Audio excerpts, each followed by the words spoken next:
Nana, une orpheline de père et de mère, vivait avec sa tante paternelle, dans un petit royaume de la forêt. Nana était une fille belle, obéissante, respectueuse, une fille pour tout dire candide. Sa tante qui était une femme méchante la maltraitait. Nana vivait avec ses 3 cousines qui comme leur mère la méprisaient tant. Elle faisait pratiquement tous les travaux domestiques, lavait même les habits de ses cousines. Malgré tout cela, Nana était toujours souriante, ce qui suscitait l'admiration des gens de son quartier. La tante de Nana faisait tout pour l'enlaidir, question de détourner l'attention des jeunes garçons du village sur ses propres filles, or ces filles étaient arrogantes et mal élevées. Nana était pour sa tante comme un fardeau, aussi attendait-elle une occasion pour s'en débarrasser. Un jour alors qu'il avait plu, elle envoya Nana à la rivière pour chercher de l'eau. Au retour elle tomba, et cassa la calebasse. Nana retourna à la maison en pleurant, parce qu'elle connaissait bien sa tante. Justement cette dernière la chassa, et lui demanda de lui ramener une calebasse identique à celle qu'elle avait cassée. Dépassée, Nana alla voir leur voisine à qui elle rend par moments de petits services. Cette dernière lui donna une calebasse plus grande et plus jolie que celle cassée, question d'apaiser la colère de sa tante. Mais c'était sans compter, avec la détermination de cette dernière d'en découdre avec elle. Ainsi elle la chassa de nouveau, exigeant qu'elle lui apporte une calebasse identique à celle cassée. Revenue avec la voisine qui voulait plaider pour elle, sa tante renvoya les deux. La voisine prit sur elle d'héberger l'orpheline pour la nuit, en attendant qu'une solution soit trouvée. Pendant qu'elle dormait, Nana vit en songe sa défunte mère. Cette dernière lui demanda d'aller dans le royaume voisin, où elle devait trouver à l'entrée du royaume, une grande mère qui lui remettra la calebasse que sa tante exigeait.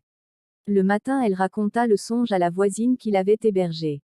Sans hésiter, cette dernière lui demanda d'y aller, car c'est là que se jouerait son destin dorénavant. Elle prit un petit sac, y mit quelques ignames cuites et les remit à Nana pour le voyage. Nana la remercia et se mit en route. Après une journée de marche, Nana aperçut à l'entrée du royaume une grand-mère, assise devant une case isolée du reste du royaume. C'était la première case qu'elle rencontrait, après avoir franchi la frontière entre les deux royaumes. Elle avait faim et soif et était aussi très fatiguée. Elle salua gentiment la grand-mère. Cette dernière répondit et l'invita à s'asseoir sur un tabouret à côté d'elle. Nana raconta à la grand-mère ce qui l'amena vers elle, et lui demanda si elle avait de l'eau à boire. La grand-mère lui répondit qu'elle n'avait plus qu'un peu d'eau, car la source était loin et elle n'avait pas de force pour y aller chaque fois. Elle lui donna cette eau qui n'était même pas propre, mais elle n'avait pas de choix. La grand-mère fit comprendre à Nana, que c'est le destin qui l'a amenée jusqu'à chez elle, et qu'elle avait la solution à son problème. Cela rassura Nana, mais la grand-mère lui fit comprendre, que la calebasse ne sera disponible que dans 3 jours. Il n'y a pas de problème, lui dit Nana. Elle était à l'aise avec la grand-mère. Tôt le lendemain matin Nana prit la calebasse, et demanda à la grand-mère le chemin de la rivière. Revenue avec de l'eau, elle prit le balai et se mit à balayer la cour. La grand-mère était impressionnée. Quand Nana finit avec les travaux domestiques, la grand-mère lui demanda de prendre un tabouret, et venir s'asseoir à côté d'elle. Alors qu'elle était en train de bavarder, une délégation de 5 personnes fit irruption dans la cour. C'était le prince du royaume, qui était en tournée accompagné des gardes. Le prince a été ainsi frappé par la beauté de Nana. Le prince salua poliment la grand-mère, et lui demanda si Nana était sa petite fille. La grand-mère dit non en souriant et demanda au jeune homme, pourquoi cette question? Le prince se présenta et fit comprendre à cette dernière que la jeune fille lui plaisait beaucoup, et correspondait au genre de fille qu'il souhaiterait avoir pour épouse. Alors elle lui demanda la permission d'amener Nana au palais, pour la présenter au roi et à la reine. Mon fils, dit la grand-mère, la décision ne peut émaner que de la jeune fille et non de moi. Le prince fit gentiment la proposition à Nana. Cette dernière se retourna et regarda la grand-mère qui lui dit, ma fille, vas-y, tout ceci fait partie de ton destin. Nana se leva, dit au revoir à la grand-mère, et lui promit de revenir le lendemain. Le prince et ses gardes amenèrent Nana avec eux. Dès qu'ils sont arrivés au palais, tout le monde était frappé par la beauté de Nana. Les servantes faisaient des commentaires sous forme de jalousie, mais elle était contente de voir le prince si enthousiasmé. lui qui avait refusé beaucoup de propositions, que les parents et notables lui avaient faites. Elle se demandait où le prince avait déniché une telle perle. Le prince conduisit Nana dans le grand salon, où se trouvaient le roi et la reine et dès qu'il franchit la porte, il salua ses parents avec un large sourire, chose rare pour lui. Les parents comprirent que quelque chose de bon allait sortir de sa bouche. Maman, papa, voici ma future femme que je vous apporte. Les parents étaient surpris et en même temps contents. Enfin, dit le roi, notre fils a trouvé la femme de ses rêves. Où l'as-tu rencontrée? Dit le roi. Lors de ma tournée dans le royaume, je l'ai rencontrée chez une grand-mère qui est comme sa nourrice, répond le prince. Il continue, en réalité elle est du royaume voisin. La reine prit Nana dans ses bras et dit, bienvenue au palais ma fille, et elle l'amène dans son appartement privé pour un entretien entre femmes. C'est alors que la jeune fille lui raconta toute son histoire, et comment elle est arrivée dans le royaume. La reine lui demanda, veux-tu épouser mon fils? Et Nana répondit, oui, mais pour cela vous devrez aller voir ma tante, c'est d'ailleurs la seule personne que j'ai. Il n'y a pas de problème, dit la reine. Revenue dans le salon principal, la reine proposa que les gardes ramènent Nana chez la grand-mère, en attendant le jour qu'on ira rencontrer sa famille. Ce qui fut fait. Nana raconta à la grand-mère tout ce qui s'est passé au palais. Cette dernière était très contente et elle lui dit, ma fille, tu mérites un avenir radieux après tant d'années d'humiliation et de souffrance. La calebasse est déjà prête. Tu la remettras à ta méchante tante quand tu y retourneras. Nana embrassa la grand-mère et lui dit, que ferais-je sans toi? Tu es en train de combler le vide laissé par ma mère. Elle fondit en larmes, mais la grand-mère la consola. Entre-temps au palais, le roi avait ordonné la programmation de la cérémonie de mariage traditionnelle, qui devrait se passer chez la tante de Nana. Nana devrait revenir au palais qui était le point de départ. La grand-mère lui a remis la calebasse dans un sac. La délégation qui devait aller voir la famille de Nana était constituée des notables, des gardes et quelques servantes. Les fiancés étaient richement habillés. Il y avait une grande quantité de cadeaux, beaucoup de boissons. Quand la délégation est entrée dans le royaume de Nana, les habitants étaient éblouis. Le prince et sa fiancée étaient assis sur les chevaux bien ornés. L'entrée dans la cour de la tante de Nana s'est faite au rythme des tambours et trompettes. La tante et ses 3 filles ne comprenaient rien de ce qui se passait. Par un signe, un des gardes fit cesser la musique. Puis il fit la présentation ainsi que l'objet de la visite.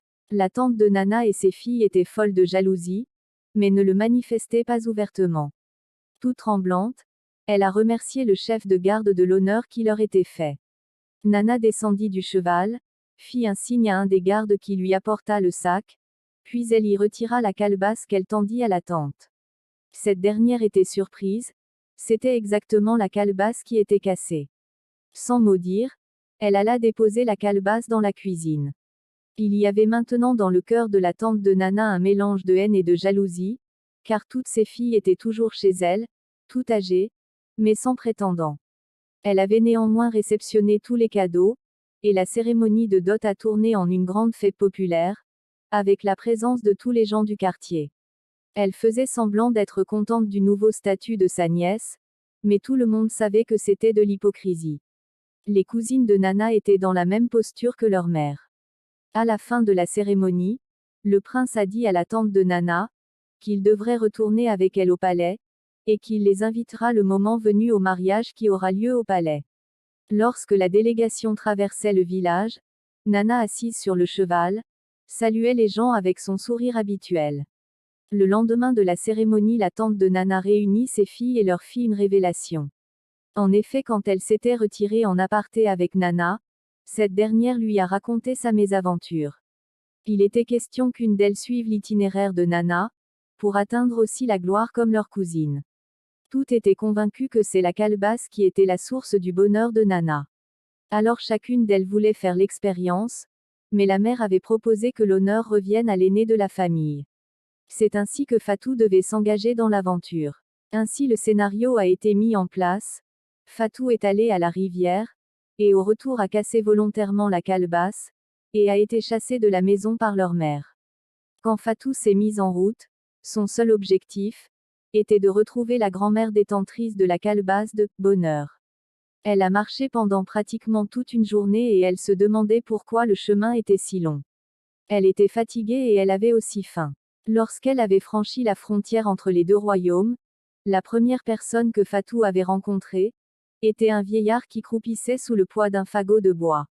Fatou était passé sans même saluer le vieillard. Ce dernier va néanmoins l'interpeller pour lui demander de l'aider à porter le fagot de bois parce qu'il était déjà très fatigué. Cette dernière non seulement a refusé mais elle a versé sa colère sur lui en déclarant : « C'est depuis le matin que je marche, et je n'ai pas toujours retrouvé la grand-mère, qui va me remettre la calebasse de bonheur, tu me demandes de porter ton bois. Et puis même n'as-tu pas vu la coiffure que je porte ? Veux-tu vraiment que j'y pose un fagot de bois ? Je pense que ça ne tient pas dans ta tête. » Le vieillard rétorqua : « Excuse-moi ma fille. » Fatou poursuivait son chemin, et pendant qu'elle traversait un petit cours d'eau, elle rencontra une grand-mère qui portait un panier apparemment lourd. Elle passa sans faire attention à elle.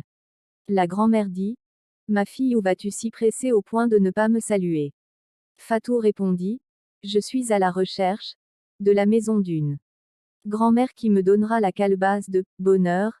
S'il te plaît, aide-moi à porter mon panier. Je n'ai pas assez de force, dit la grand-mère. Fatou réagit avec une grande colère. Qu'est-ce qui vous prend dans ce royaume ? Penses-tu que je peux porter ton vieux panier sur ma coiffure ? Pardon, excuse-moi. C'est du n'importe quoi. La grand-mère s'excusa. Après 300 mètres environ, Fatou découvre une case qui correspondait à ce qu'elle cherchait. Elle dit : Enfin je suis arrivée. Mais malheureusement pour elle, elle était fermée. Fatou parlant seule dit : Où peut être allée cette grand-mère ? Elle s'assit sur un tabouret qui se trouvait à côté de la maison. Après quelques minutes, elle voit venir vers la case la grand-mère qu'elle venait de narguer. Fatou avait tellement honte, elle tenta de se racheter en se proposant d'aider cette dernière à descendre le panier. La grand-mère déclina gentiment son offre en déclarant : Ne te dérange pas ma fille, je vais le faire moi-même. Fatou était embarrassée. Elle ne savait pas comment exposer son problème à la grand-mère. Mais la grand-mère anticipa, et lui posa cette question : Ma fille, qu'est-ce qui t'amène chez moi ? Cela redonna courage à Fatou qui lui raconta tout ce qui s'est passé avec sa cousine Nana. Après l'avoir écoutée, la grand-mère lui dit qu'elle devait être patiente parce que la calebasse ne pouvait pas être disponible avant 3 jours. Fatou lui demanda si ce n'était pas possible de raccourcir le temps. Non, dit la grand-mère, cela ne dépend pas de moi. Fatou se demandait comment elle pouvait passer 3 jours dans une case si répugnante. Mais c'était le prix à payer pour obtenir la calebasse et par ricochet le bonheur. Pendant les 3 jours qu'elle a passés chez la grand-mère, Fatou n'avait touché à rien et parlait à peine à cette dernière. La grand-mère ne se dérangeait pas de son comportement, d'ailleurs elle n'avait même pas fait allusion au fait que Fatou l'avait insultée quand elle l'a rencontrée sur le chemin. La grand-mère savait que Fatou était une mauvaise fille à l'image de sa mère. Pendant tout son séjour, tous les hommes qui s'approchaient de Fatou étaient des voyous à la recherche d'un objet de plaisir. Elle donnait à chacun d'eux sa dose d'insultes, comme elle savait bien le faire. Fatou était déçue parce qu'elle pensait qu'elle rencontrerait comme sa cousine Nana son prince charmant. Le jour de retour de Fatou était un jour de marché. Très tôt le matin, la grand-mère lui donna la calebasse dans un sac en raffia. Elle savait que cette dernière n'apporterait rien de bon à Fatou. Fatou n'avait même pas dit au revoir à la grand-mère. Tout au long du chemin, elle pensait que le miracle pouvait se produire. Le long du chemin, elle rencontrait beaucoup d'hommes, mais personne ne prêtait attention à elle. Elle faisait même des efforts pour se faire remarquer, mais sans succès. Plus elle s'approchait de son royaume, plus elle devenait pessimiste. Vers 17 heures, Fatou arriva enfin à la maison, épuisée par une journée de marche. Sa mère et ses sœurs étaient assises dans la cour. La Benjamine se leva et courut vers sa sœur. À voir la mine de Fatou, chacune savait que son voyage a été un fiasco. Sa mère dit : Ma fille, ça veut dire que toute la peine que tu t'es donnée a été vaine ? Oui maman, dit Fatou qui fond en larmes. Tout ce que j'ai ramène de mon voyage, ce n'est que cette maudite calebasse. Avec toute la rage qu'elle avait dans le cœur, elle frappa la calebasse au sol avec une telle violence, qu'aucune d'elles n'avait échappé aux éclats, tant sur la figure, que sur la poitrine.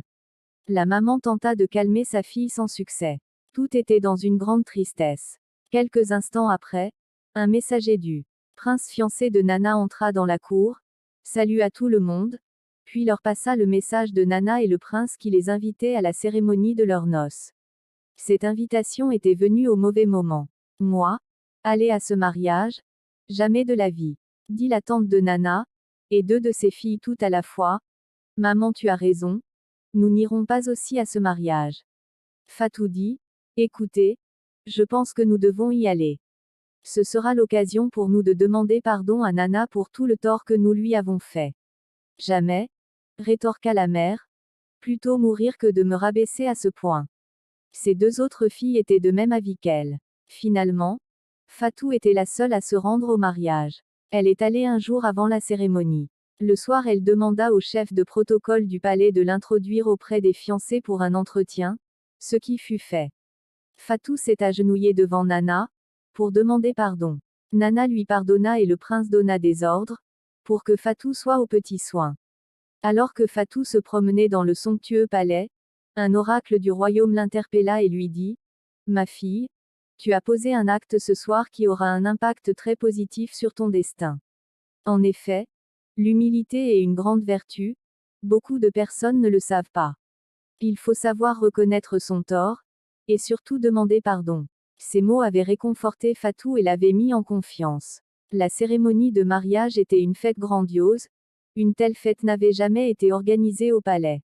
Pendant la fête, Fatou fut remarqué par le fils d'un grand et riche notable, qui manifesta son intention de l'épouser. La nouvelle est tombée dans les oreilles des mariés, qui ont décidé de s'investir pour que ce mariage ait lieu le plus tôt possible.